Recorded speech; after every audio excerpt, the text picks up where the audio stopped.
वक्त उन्होंने झूठ कहा था कि हमने ऑलरेडी केंद्र सरकार को भेज दिए हैं, धनगरों को रिजर्वेशन मिलना चाहिए। सरासर पृथ्वीराज चौहान साहब जो उस वक्त के मुख्यमंत्री थे, उन्होंने झूठ बोला था,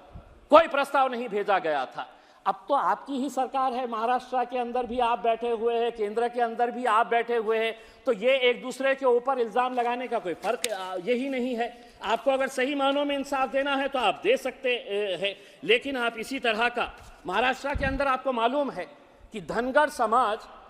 अगर हम 48 लोकसभा की सीटों की अगर हम बात करते हैं तो 4 लोकसभा की सीटों के अंदर तो सिवाय धनगर का कोई आना ही नहीं चाहिए।